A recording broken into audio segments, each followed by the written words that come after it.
Hi, I'm Jim Ward of the Middle Country Public Library, and I'd like to welcome you to another episode in our History Bites series.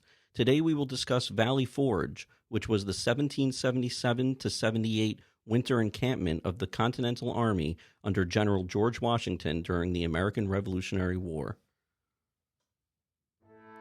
On September 18, 1777, General Wilhelm von Knyphausen led British soldiers on a raid of Valley Forge, where American troops had built a handful of storage facilities.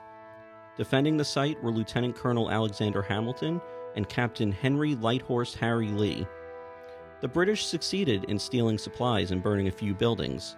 This minor skirmish later became known as the Battle of Valley Forge. A few months later, Washington and thousands of his troops would arrive at the site. Prior to Washington and his men arriving at Valley Forge in Pennsylvania, the men were hungry and tired after a string of losing battles that had resulted in the British capture of the Patriot capital, Philadelphia, earlier in the fall of 1777 at the Battle of Brandywine. The string of humiliating defeats had led some members of the Continental Congress to want to replace Washington, believing he was incompetent. Washington chose Valley Forge as the winter encampment for his 11,000 men, along with approximately 500 women and children who accompanied them, for several reasons. First, the lay of the land made Valley Forge a natural fortress. The Army's camp sat high on a plateau at the top of a series of hills that protected it. The soldiers lived in huts built on the plateau and continued training on the parade ground at its center.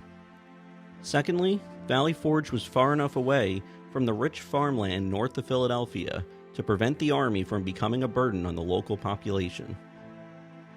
Lastly, Valley Forge was close enough to the occupied capital of Philadelphia for the Continental Army to keep an eye on the British and prevent any surprise attacks on settlements in the countryside. As Washington explained, if the Army was farther away, then, quote, many of our friends would be exposed to all the miseries of the most insulting and wanton depredation, end quote. Within days of arriving at Valley Forge, troops constructed 1,500 to 2,000 log huts in parallel lines that would house 11,000 soldiers.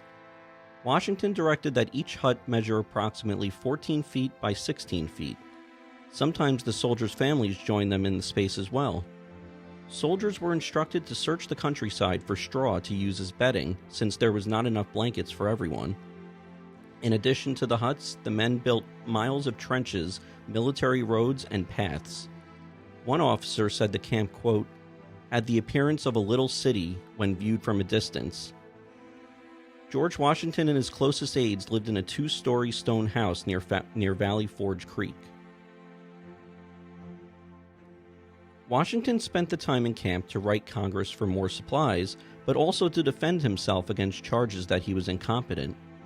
Washington was able to shore up his support in Congress by his gracious reception of delegates who visited the camp in January and February.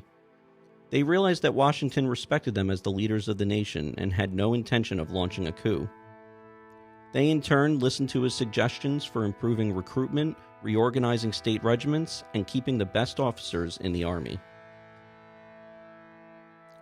While it was cold, there wasn't anything out of the ordinary about the conditions at Valley Forge, since the typical Continental soldier experienced a perpetual state of hardship.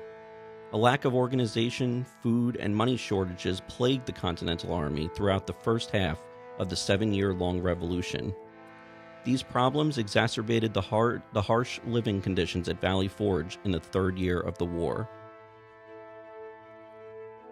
While the winter of 1777 to 78 wasn't exceptionally cold, many soldiers lacked proper clothing, which left them unfit to serve.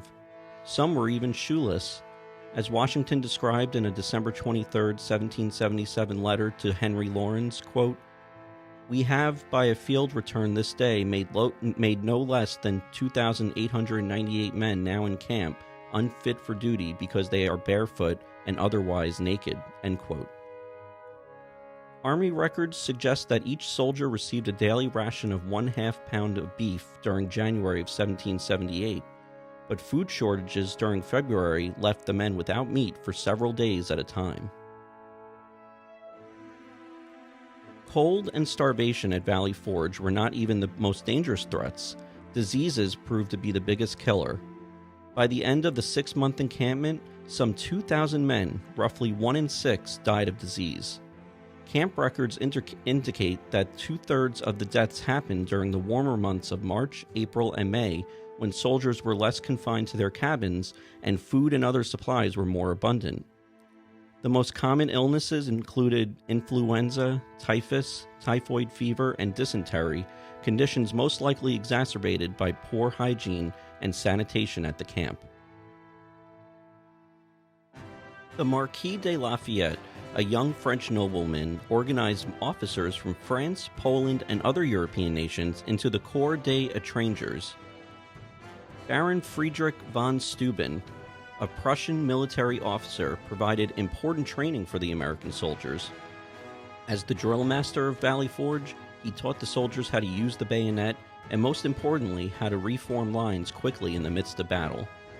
Washington also received help from his wife Martha, who arrived from Mount Vernon in February. She took over the management of his household, helped with his correspondence, and cheered him by entertaining guests. By the early spring, conditions at Valley Forge greatly improved. Washington appointed General Nathaniel Greene as the new quartermaster general, and he set up an efficient operation for bringing supplies into the camp. The rainy weather continued to be a problem, but the mood of the camp brightened when news of the French-American alliance arrived in May. Washington ordered his troops to line the parade ground and shoot off their guns one by one in celebration. Finally, on June 19th, the Continental Army, better trained and more determined than ever, marched out of Valley Forge. Washington, who proved his leadership, remained their commander. Together they headed for New Jersey, where they would make a stand against the British Army on its way from Philadelphia to New York at Monmouth Courthouse, where the Americans used artillery to hold off British troops and even launched bayonet counterattacks. The skills they exhibited at Monmouth were ones sharpened while drilling under von Steuben at Valley Forge. I'd like to thank you all for joining us for today's episode. If you enjoyed it, click like, and if you watched on YouTube, hit subscribe. Thanks so much, and we'll see you all next time.